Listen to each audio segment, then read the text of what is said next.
I'm not crying, you're crying? It's allergies. I'm not crying because of the pain. I'm crying because of the emotion. And we're live. Oh my God. And we're back. All right, let's try this again. I'm excited because today's episode is sponsored by Merrick Health. There we go. Did I get that right? This time, I think you got it right this time. Right, there we go. That's how excited you are, though. Jesus. Well, it's a pain in the ass, getting your, not just getting your blood work done, but having someone kind of translate it for you. So I'm excited that we're teaming up with Merrick Health because they're going to be able to help a lot of the listeners of this show. I know people want to be jacked. They want to be tan. They want to be in better shape. They want to be stronger. And a lot of times you're going to find a lot of answers with your blood work. So if you're somebody that's been considering, getting on hormone replacement therapy, or you're somebody that just looking to just increase your athletic performance, or you just maybe last couple of weeks or months, you haven't been feeling great. It could be because your vitamin D levels are low, or it could be for a bunch of various reasons that getting this particular blood work will uncover. So check out Merrick Health. It's going to help a lot. Mm-hmm. Absolutely. It's at merrickhealth.com/power project. You guys will see the Power Project panel. This is a panel of, I think, over 26 different labs. This is stuff that they customize together with our input. We got the panel and we're like, we kind of want to move some things around. And, again, it was a long process. It took a lot longer than we expected, but we wanted to get it right, and we wanted to get it right for you guys at an awesome price.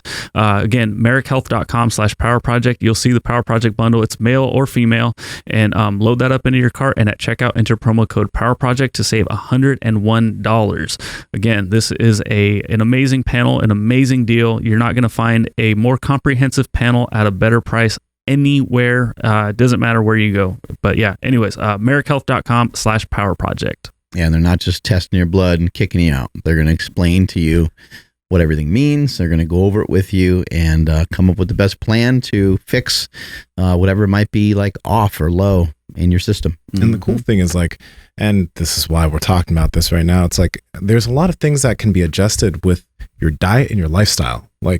You don't have HRT is cool, but it doesn't need to be your first resort. Examples when I was bad idea to have it your first resort. Yeah, you're not sleeping well, and you're going to jump right on that.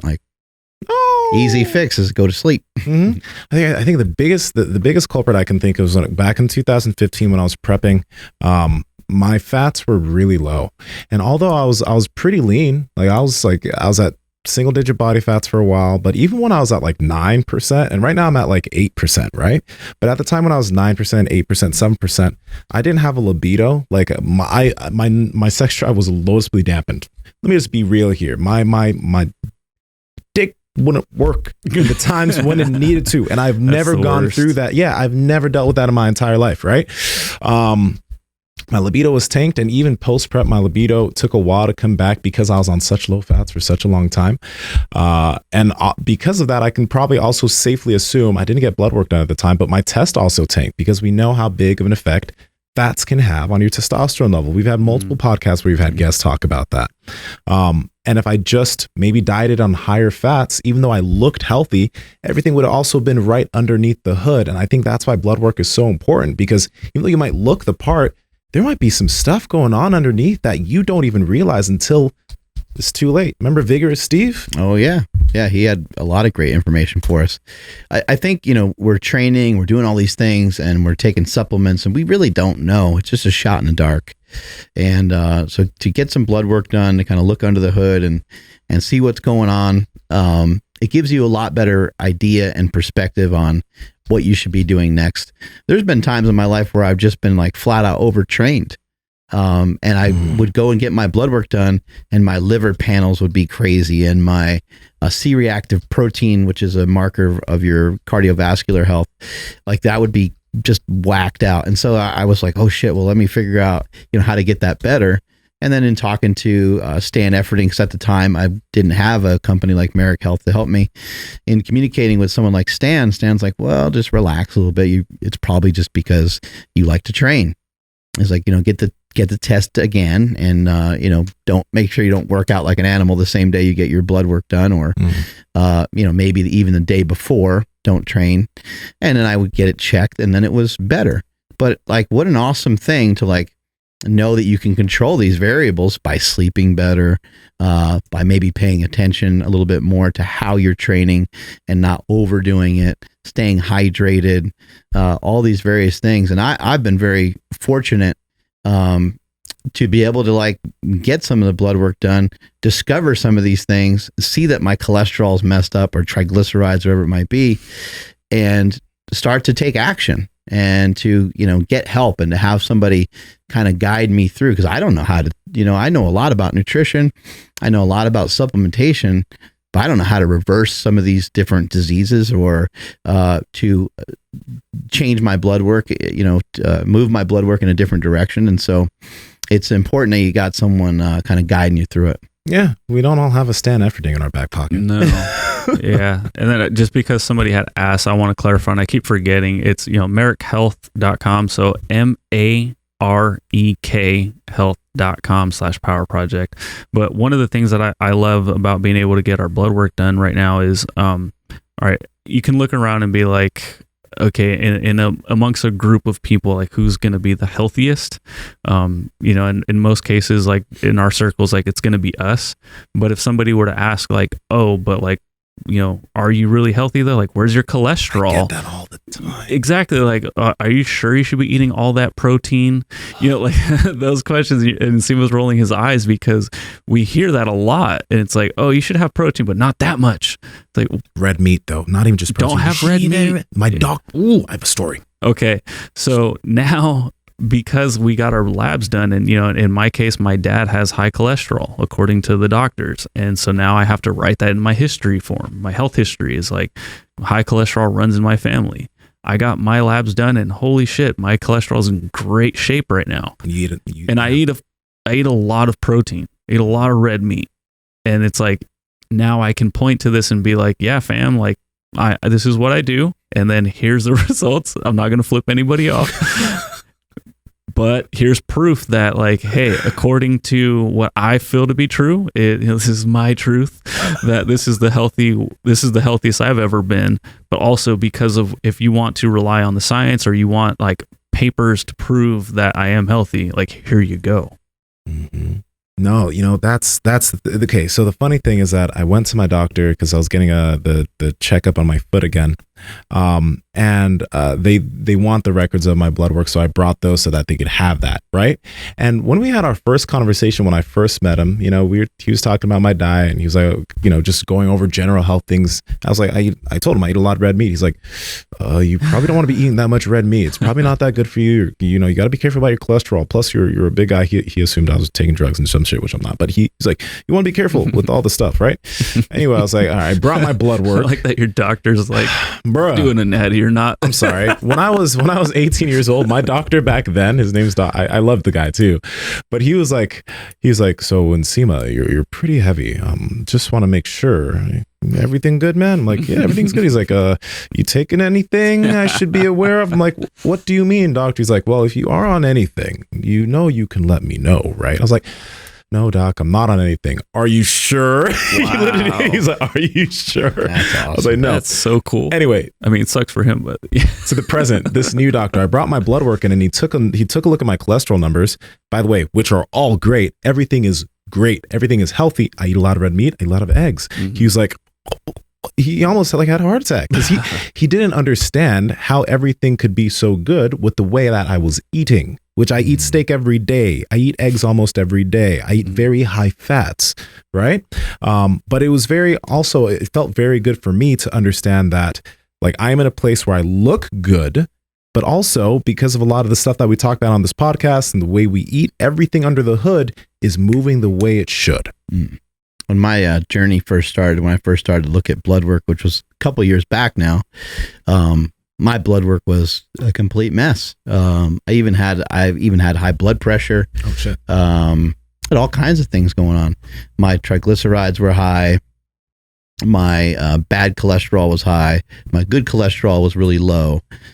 We've had people on the show talk a lot about cholesterol and how, cholesterol is not, it's not the only marker, not the only indicator of your heart health. Mm-hmm. However, it makes sense to kind of keep an eye on it, especially if you have pre-existing conditions and so forth.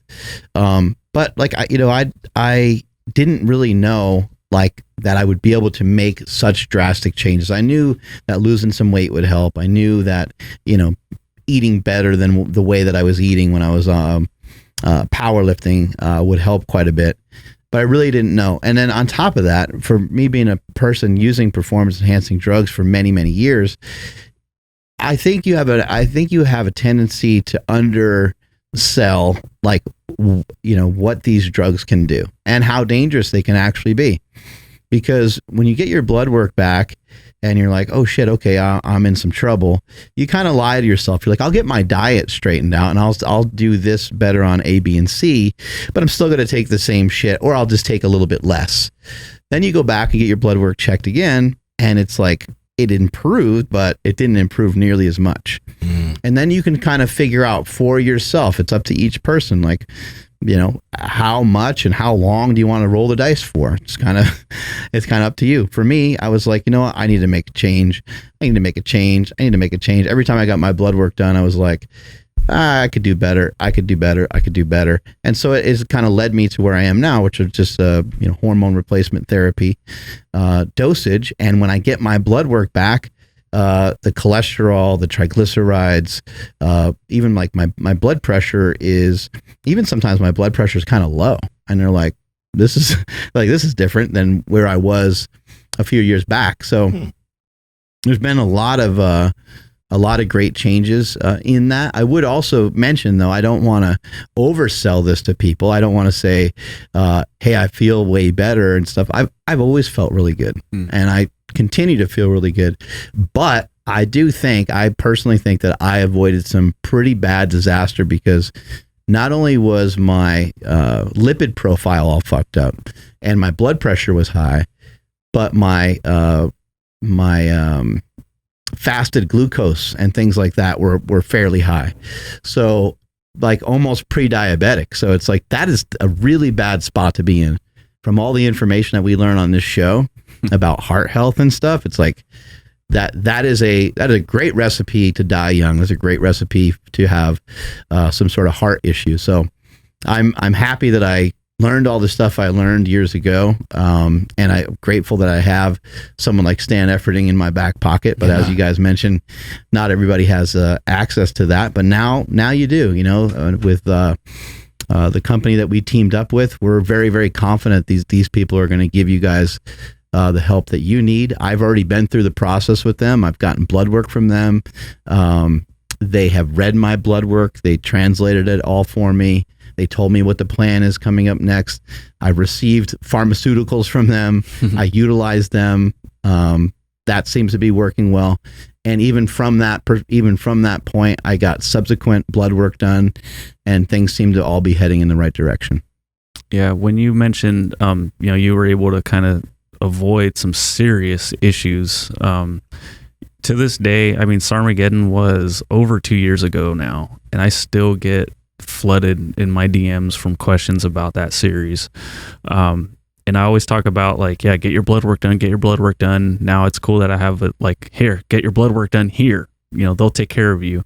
But one of the things, and I love Tony Huge, no disrespect to him or not bashing him, but had I followed what he told me to do, like I might have messed myself up pretty bad. So the, let's see, I did Ostarine for, I think it was 14 weeks, which was just too long. Like the normal standard, I think, is like 12 weeks.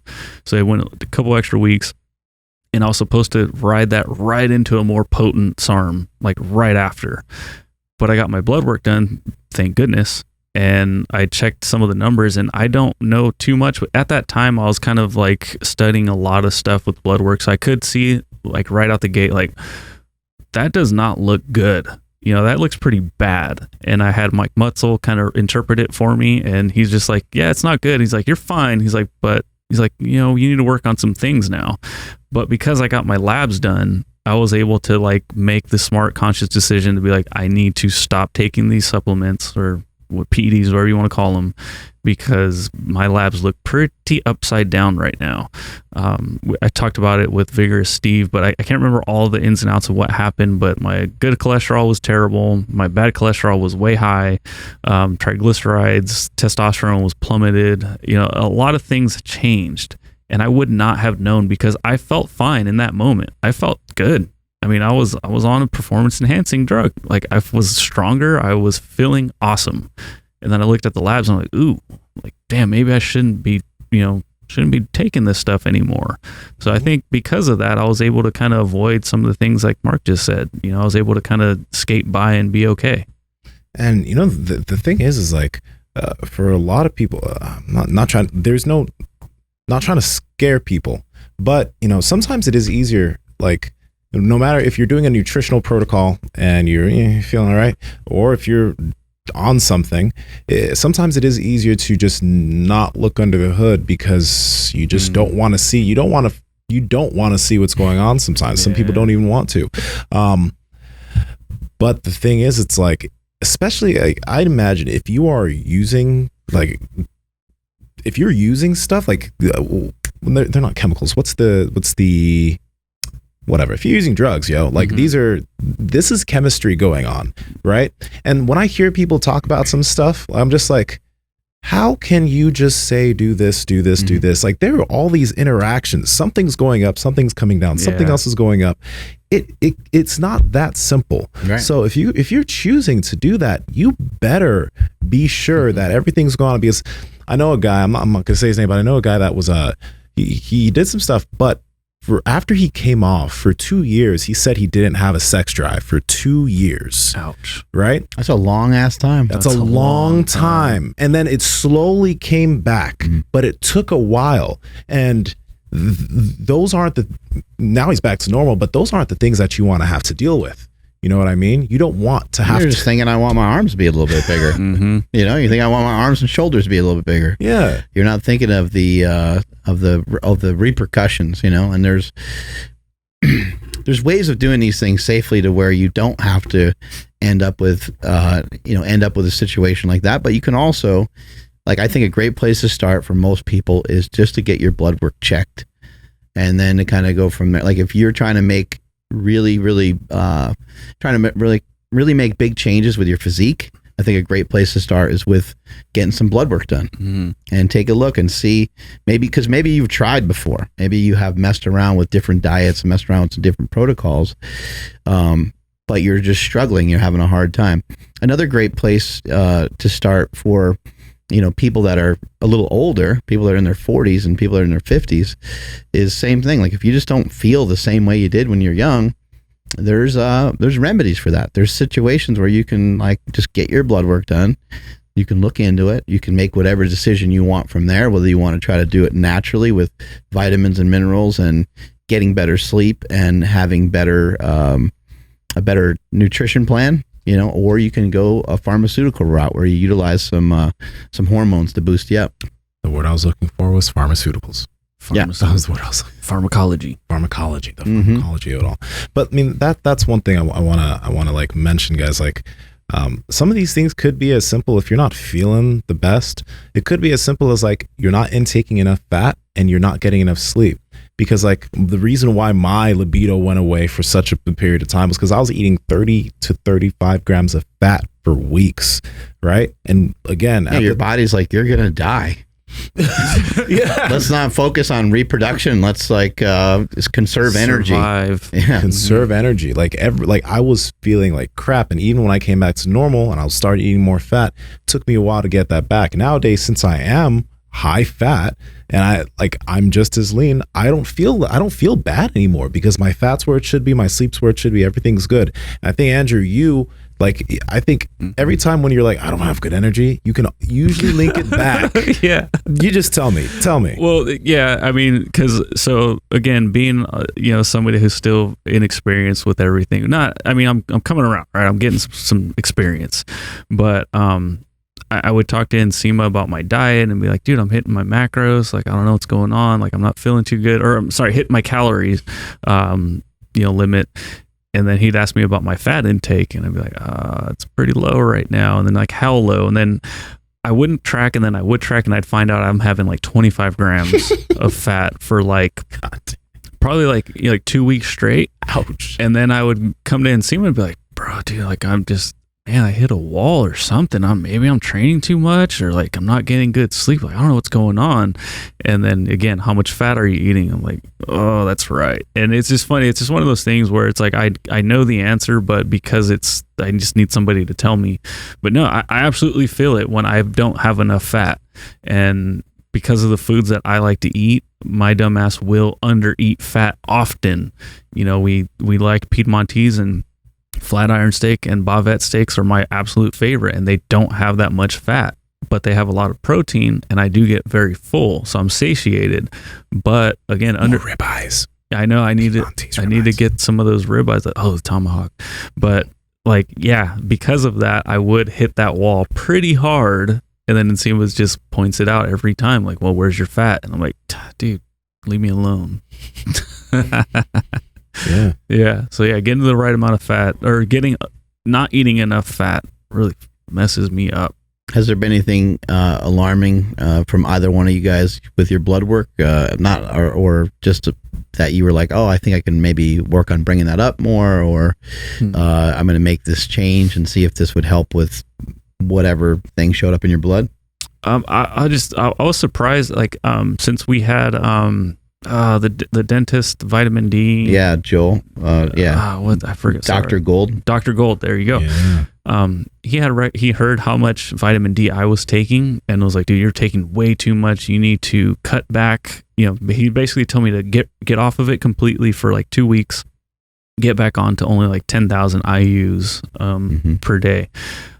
I went off completely. I did the 10,000 for like a couple days, and I just one of those things, you know, you don't really feel the difference, so you don't take it. So I haven't been taking it at all, and in my labs it showed that my vitamin D was actually still very high.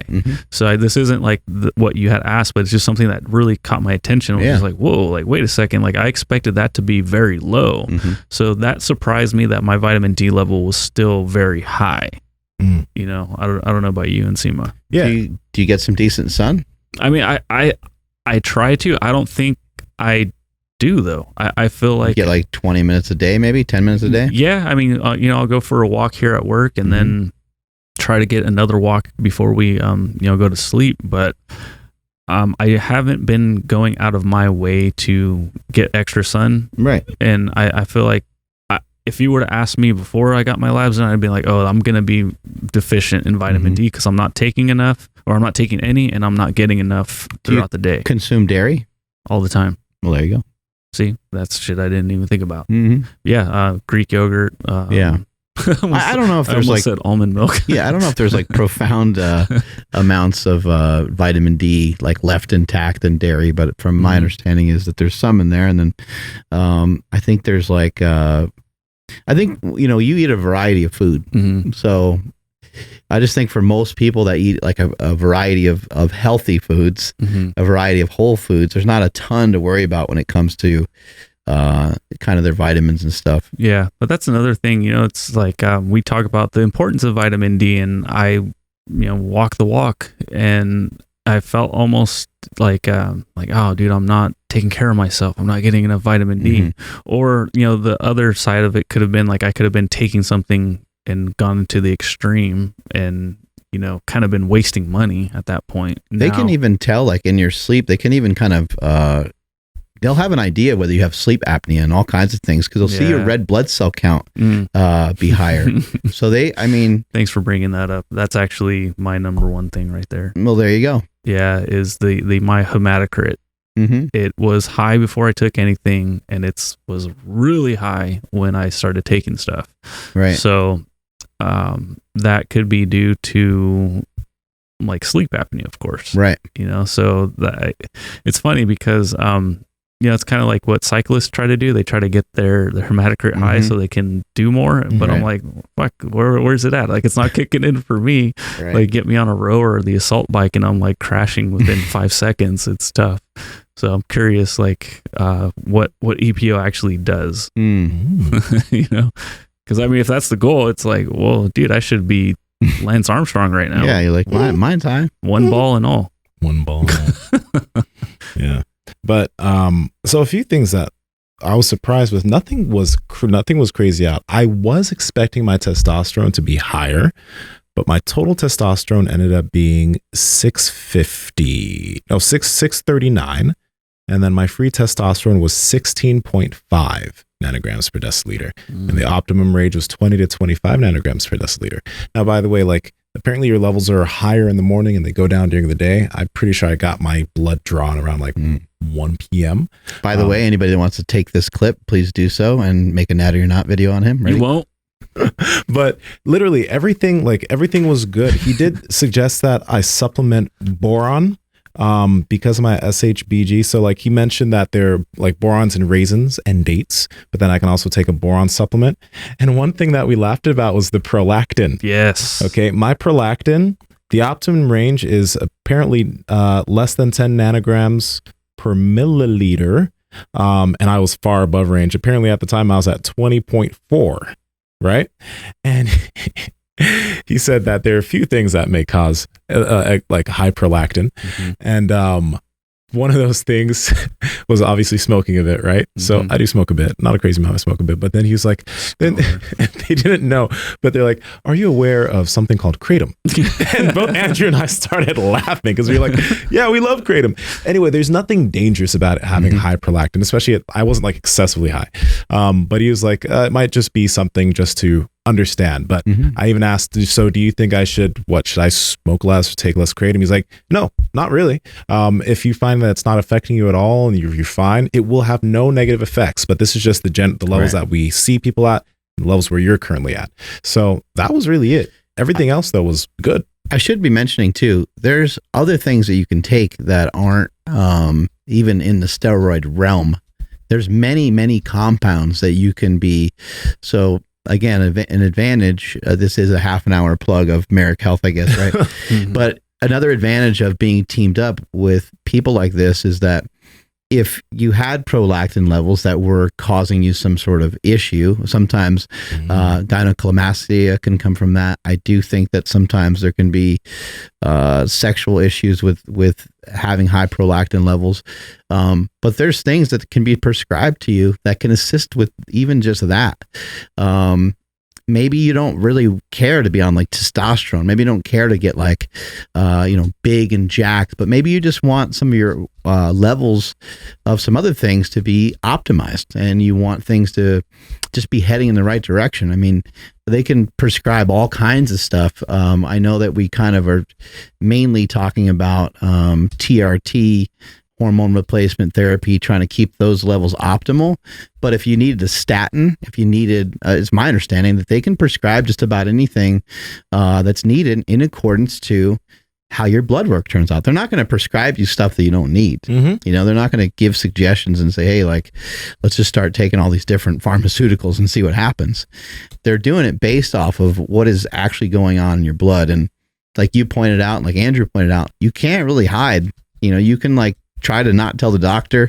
You can give them as little information as you want, but when they see your blood, they're going to be able to tell a lot about you. And I think one thing that you mentioned that's so key right there is this, like, you might go get blood work done somewhere, and if you don't have somebody to actually analyze it the right way, there might be something that you see and you're like, oh, like there might be some doom and gloom, especially if somebody doesn't understand contextually what you are. So like certain levels on my thing, like if they were somewhere, they could tell, okay, so you are an athlete, you do a lot of work. Maybe that's why this isn't as high, but maybe on weeks that you're feeling good or whatever, this might be high. They could contextualize everything based off of I'm an athlete that does a lot of work, so maybe this is where it is. Or I take Kratom, right, and I smoke every now and then. So they could say, so that's not something to worry about.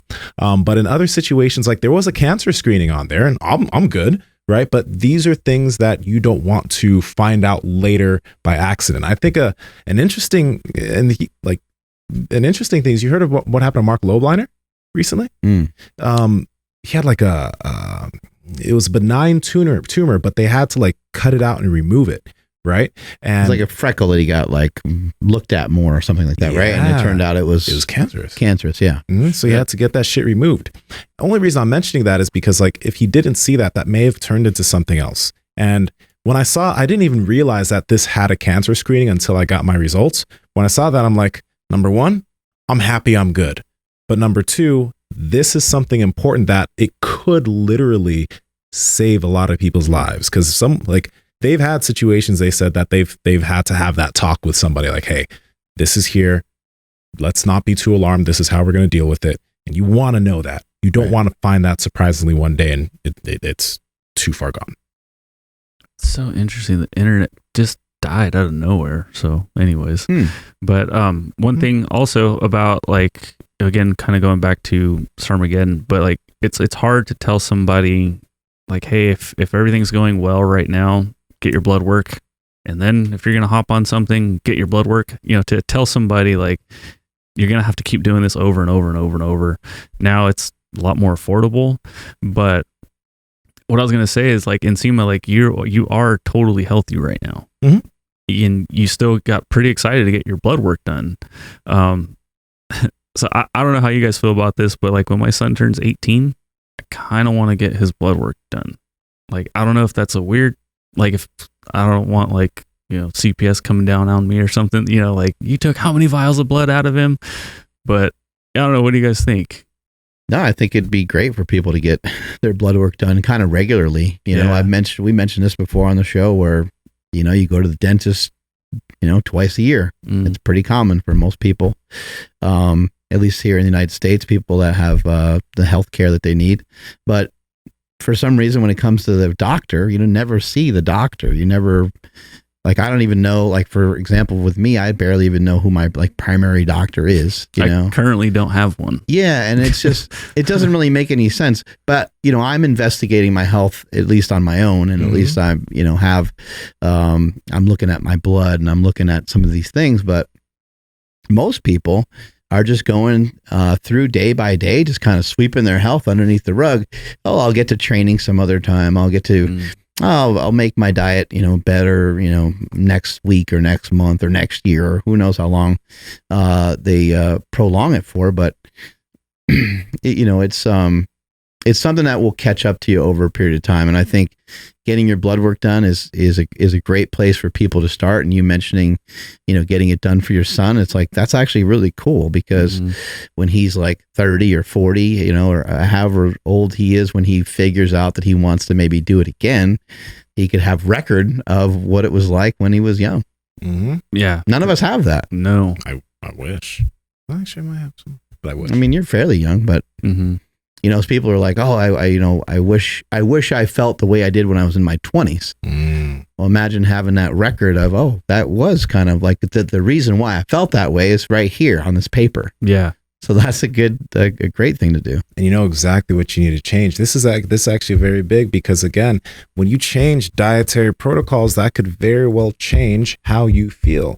And then if you can understand what change you made, you can be like, oh, so I chose to remove red meat out of my diet, got my blood work done. I'm actually deficient in this. Maybe I should bring a little bit of that back in, or maybe I should supplement something so I could feel that way because now I don't feel as good, right? You can actually pinpoint what it is because a lot of people kind of just, I wouldn't necessarily call the game Russian roulette, but they kind of just, darts. They play darts with what's going on with them. Like, oh, all right, let me increase my vitamin D. Okay, I don't feel different. Let me maybe start taking some iron supplements. I don't feel different. You don't know, right? But with this, like they give you ideas of what you can add in nutritionally first, supplementation next, and then if you want to get into pharmaceuticals, that's the third thing. But that's the thing. They're like, nutritionally, add this into your diet. You should be good to go with this. Or take this out of your diet. You should be good to go with this. That makes things so easy. Yeah, and when you say pharmaceuticals, you don't necessarily mean hopping on a needle or something. Like they give you like over-the-counter type medicines or whatever you want to call them. Yeah.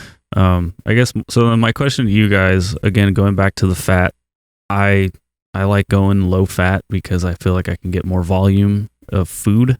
I get, hold on, stay there.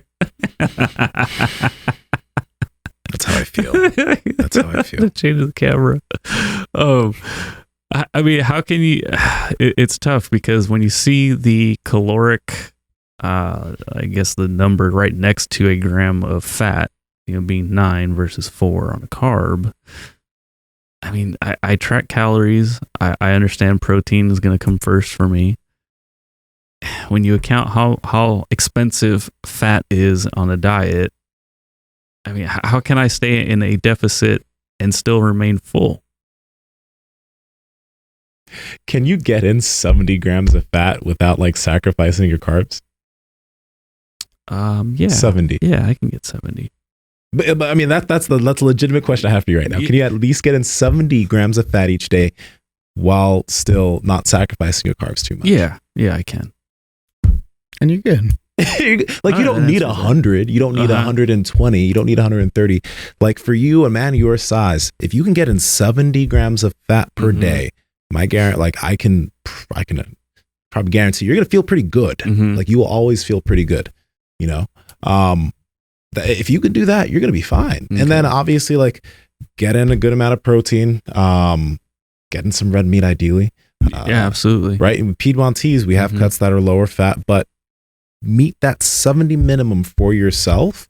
And then with your carbohydrates, get in voluminous carbohydrates or whatever, you're going to be fine. Yeah. But just at least get that minimum fat in for your size, because once you start trying to only eat 50, 60, for a guy that's lifting like you, that's working out, like, you will suffer. You will suffer. Yeah. All right. Well, I mean, because like my lab work didn't show anything abnormal in that department, but I know the way I feel, and I should feel more energetic. I should be on top of my game. I know a lot of guys who say like, oh, I would love to do some steroids. I would love to do some testosterone, but my wife won't let me. And I always think that's super cute. I'm like, how the fuck did you get yourself involved in that mess? Anyway, that's another topic for another day. Like, she can't be that good in bed. Yeah, right? I mean, come on.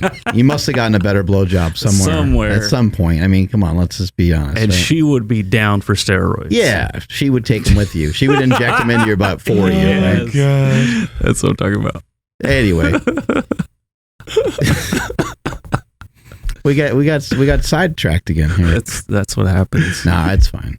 It's fine. Yeah. Anyway, what I was going to say is, a lot of times it is a discussion that you have to, you don't want to hide shit from your spouse, male or female. You don't be hiding shit.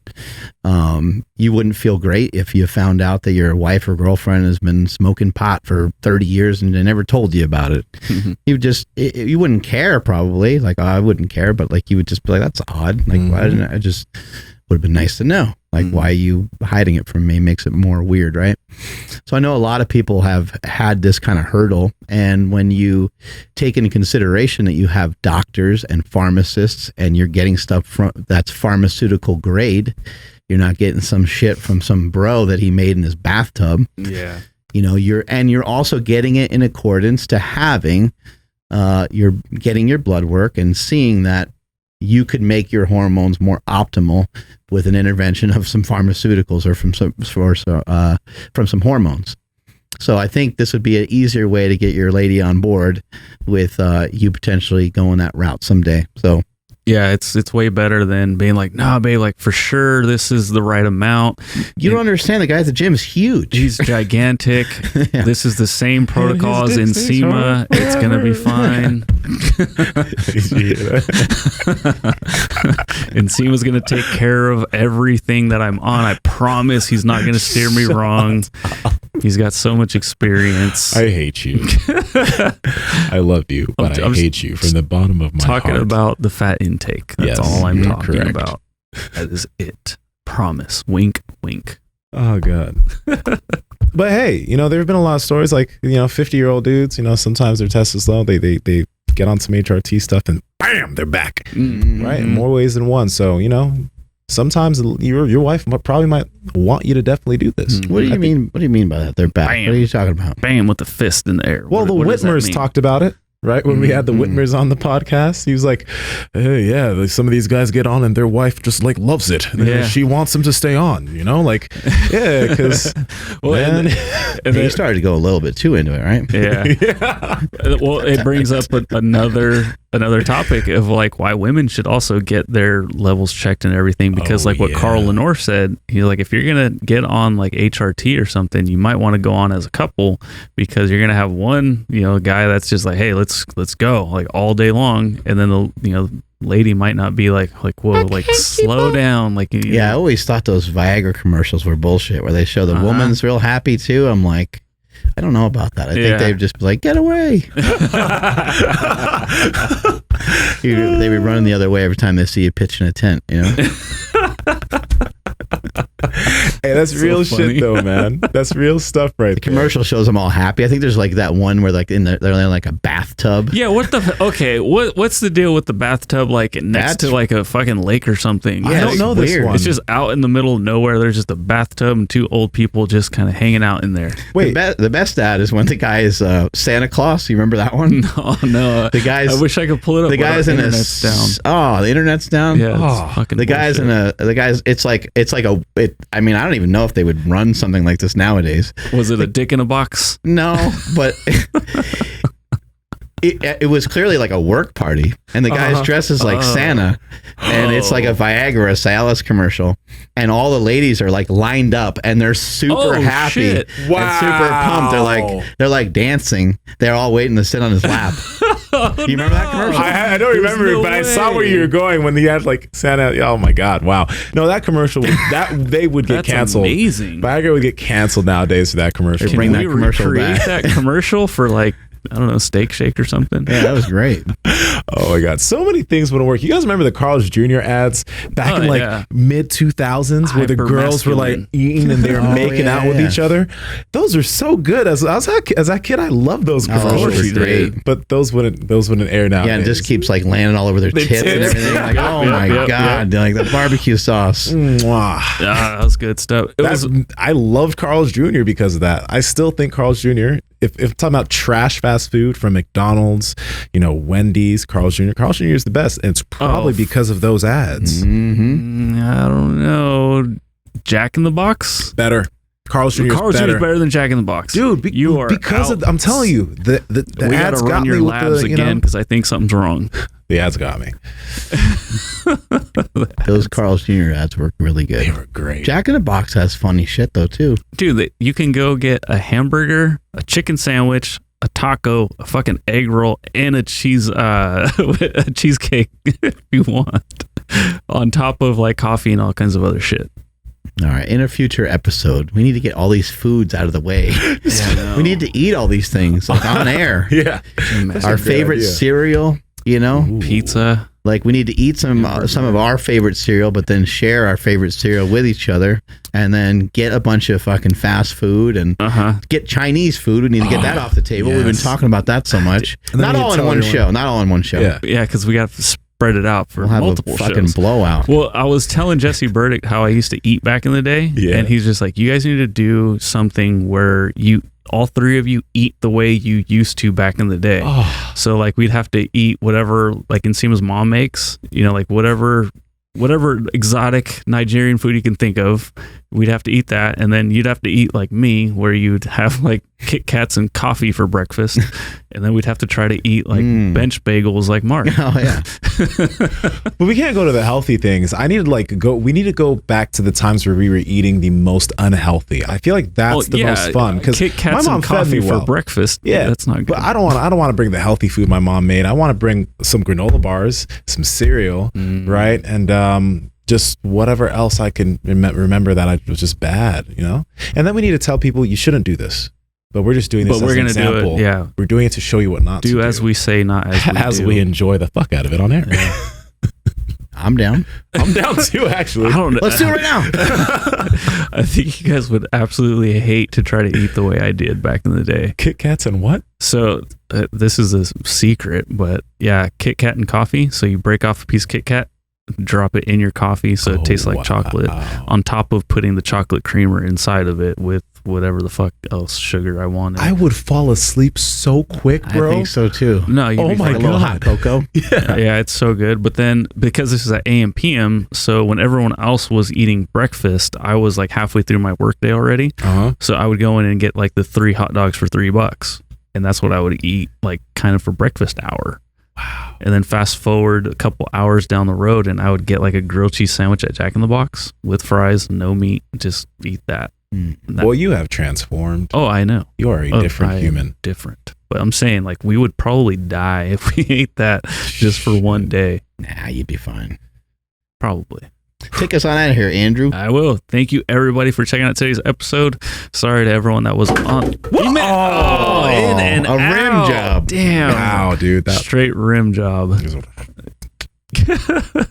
Sorry about the live feed dying on us, but anyway, again, thank you everybody for checking out today's episode. Please make sure you guys hit the links down in the description below. merrickhealth.com/power project, promo code power project at checkout to save a ton of money on the most comprehensive panel that you guys can get. Again, something that we customized amongst ourselves, amongst our smartest friends, and again amongst Merrick Health themselves. Again, you guys know Derek More Plates More Dates. He's vetted all these people, so you know it's legit. Again, merrickhealth.com/power project, promo code power project for $101 off, making the whole panel $399 with a one-on-one with a doctor and a written report. I know some people that they may not be comfortable talking about some of this stuff with somebody. It does come with a written report that you can decipher everything on your own if you choose to do so. Please make sure you're following the podcast at Mark Bell's Power Project, on Instagram at MB Power Project, on TikTok and Twitter. My Instagram and Twitter is at I am Andrew Z. Nsima, where are you at? Nsima Inyang on Instagram and YouTube, at Nsima Inyang on TikTok and Twitter. Mark? At Mark Smelly Bell. Strength is never weakness. Weakness never strength. Catch you guys later.